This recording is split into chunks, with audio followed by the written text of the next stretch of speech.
Okay, hi again, Mike. It's Colin from KindleMakers.com, and this is your second introductory video. And in this video, we're going to be looking on two things.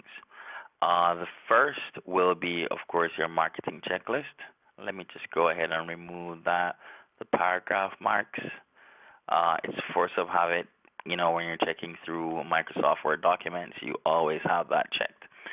So again, this is your marketing checklist, and of course we're going to be looking on the concept of ROI and what we actually use on a day-to-day basis to ensure that we're profitable in what we do.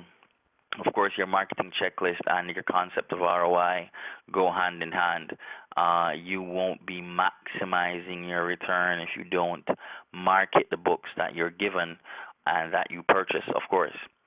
So primarily, let's just quickly go over the marketing checklist, which is basically similar to what hundreds and hundreds of Kindle training programs have been saying with 20 videos or 30 plans or 40 plans. The reality of it is that there are many ways to promote a product online. It doesn't matter what platform that product is being sold from.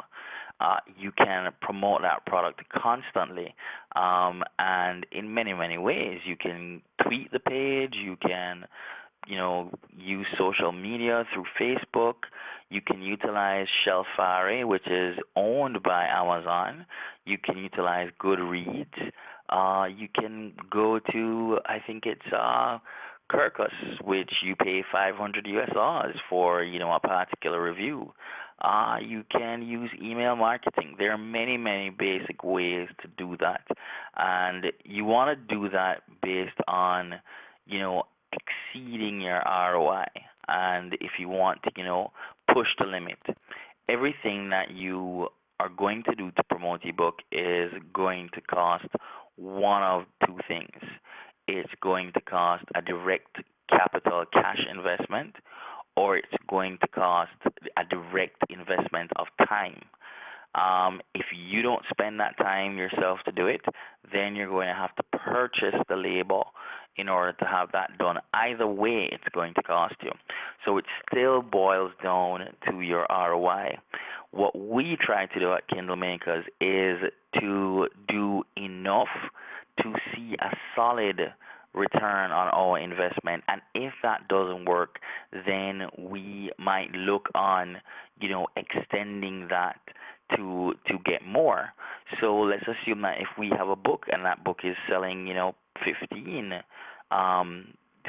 different copies every single month, and we paid only $1 or $2 for that book per se.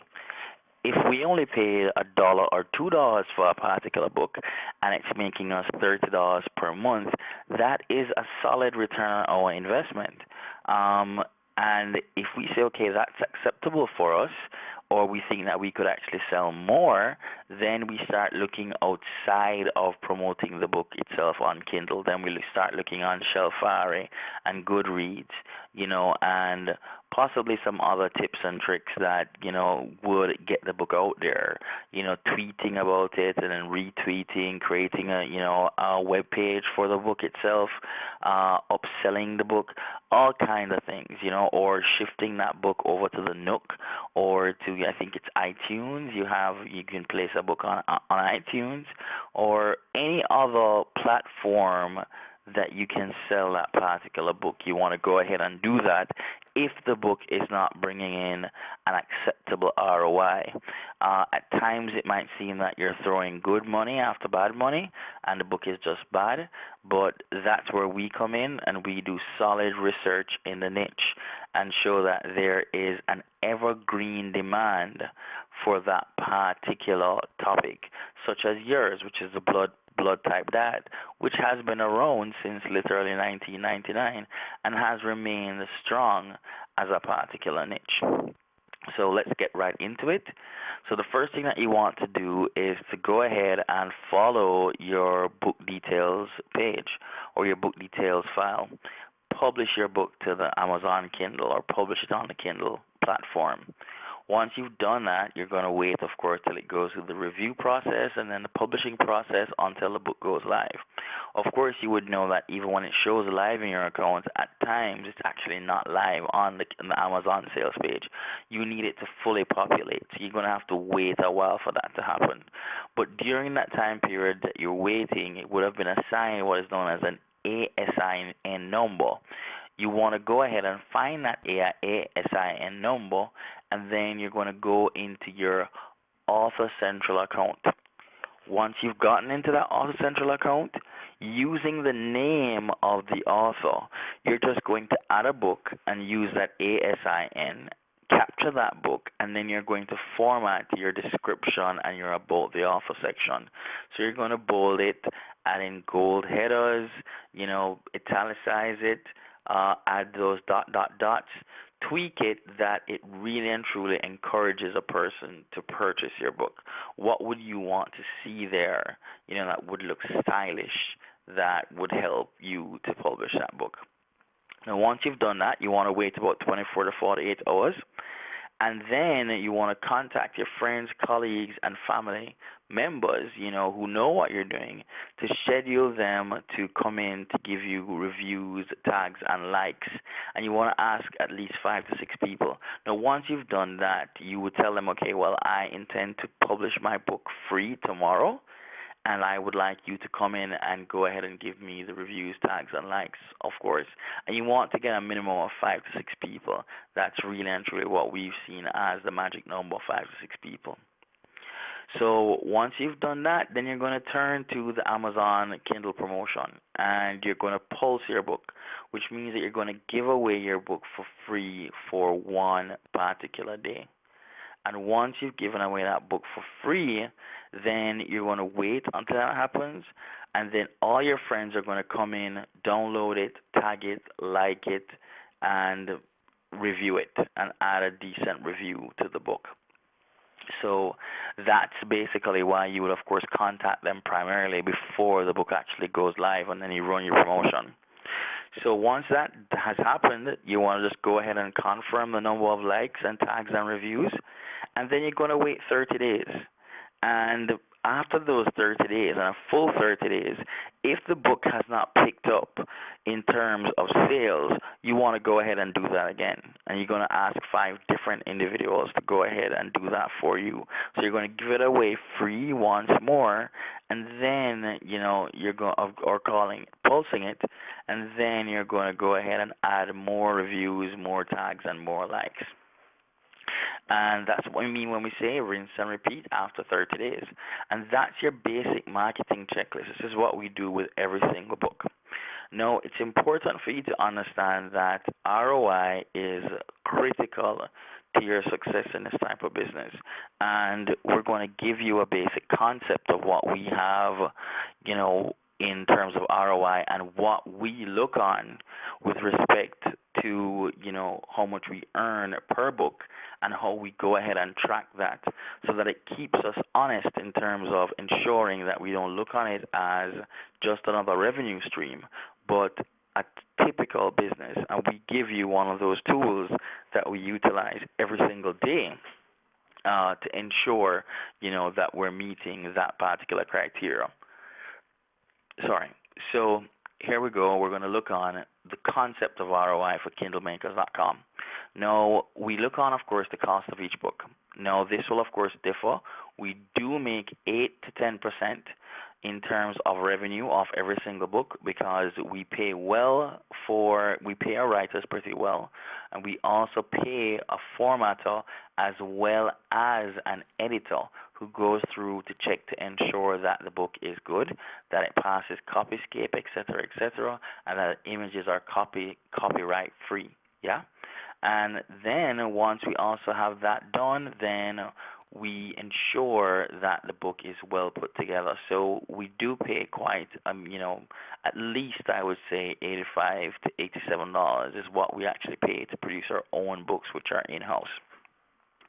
So what we're looking on here is that if you purchase the book for $97, and you decide to come in with a sale price of $299, and of course you're pulling in 70% royalties, and you're going to be getting US dollars $2.09 for each particular sale. And of course, you're going to see what your objective here is. And your objective here is to sell a minimum of 30 books per month. So you're talking about 30 books multiplied by your overall, profit, which is $2.09, which is, of course, going to give you for 30 days, or a book per day is going to give you $62.70, which is, for the most part, almost 70% of your initial investment. But that's all well and good in terms of saying that. The basic idea is to scale this up. You want to ensure that you can have at least to a point of about 100 books that are on the Amazon Kindle platform being sold, and you want to rinse and repeat this exact same concept over and over. And we're going to basically show you now how we actually do that using one of our own particular tools. Now, this is what is known as the Kindle Revenue Stream spreadsheet. And what we basically do here, and the only thing that you are going to have to change in your spreadsheet is anything that's in green, you're going to be adding the data to it. So all the formulas have been worked in, and all you want to do is on the final day of the month, you want to go in and check the total number of sales for a particular title, which is easily done right there from, your month's particular sales per book. And you just want to jot them down, and you're just going to add them here.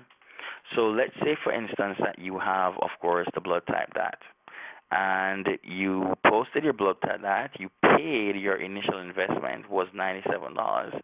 So as it says here, only change the sales that are highlighted in green. So you paid $97 for that particular book. And the sale price that you have for that particular book is $2.99. And you put the name of the book here. And we can check on the legends where it says profit and loss, which is up here, is your profit and loss, your return on your investment, your initial investment, your total number of books sold, your sale price, and of course the month, and we do it by month 0 onwards to month 12. So here's what we're going to look on here.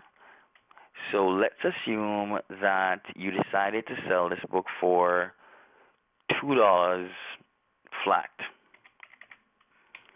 What this does is that it's going to actually calculate if the figure is below $2.99, it's going to take only 35% of it as a profit. If it exceeds $2.99, then it's actually going to multiply that particular figure by 70%. So you don't have to do anything. There's no formula for you to change. The only thing that you want to do is to add in this initially when you are adding in the book. And at the end of the month, you want to just go in and add month 0, how many books were sold. So let's assume here that I decided to sell this book for $2.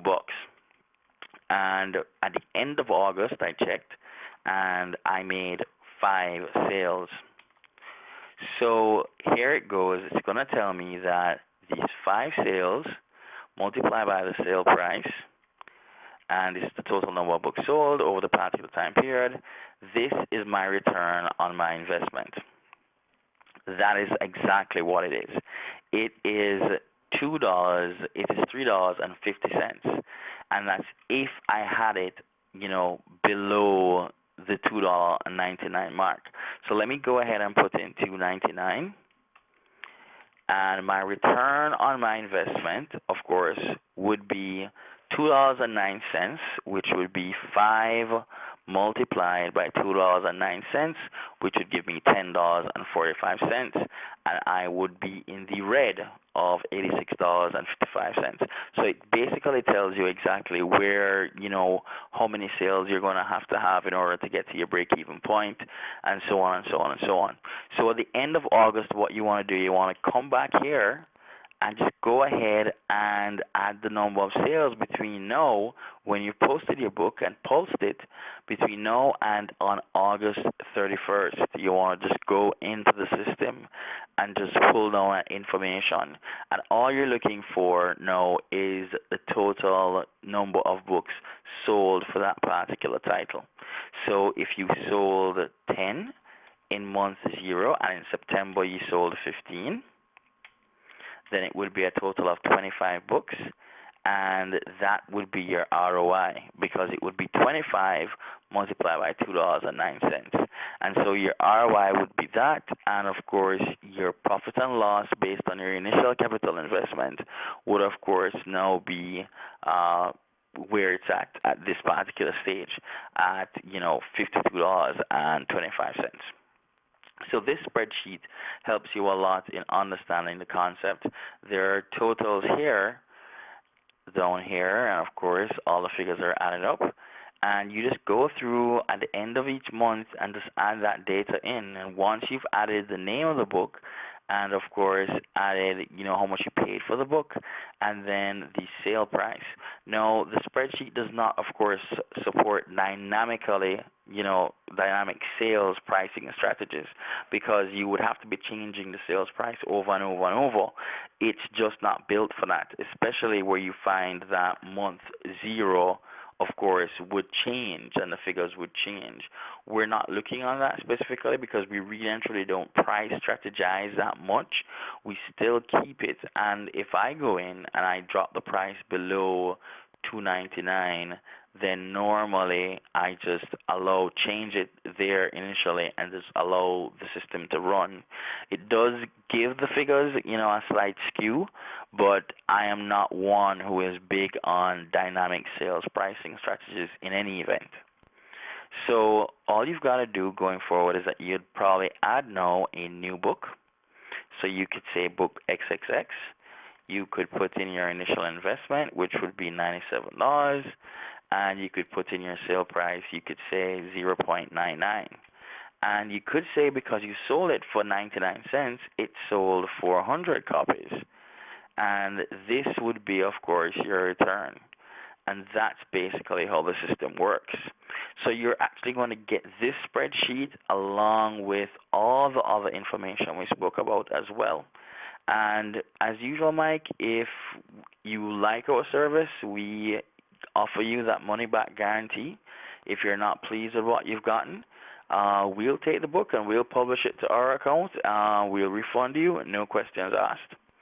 So, okay, Mike, so, once again, thank you for the purchase, and I wish you all the success, with the blood type DAT.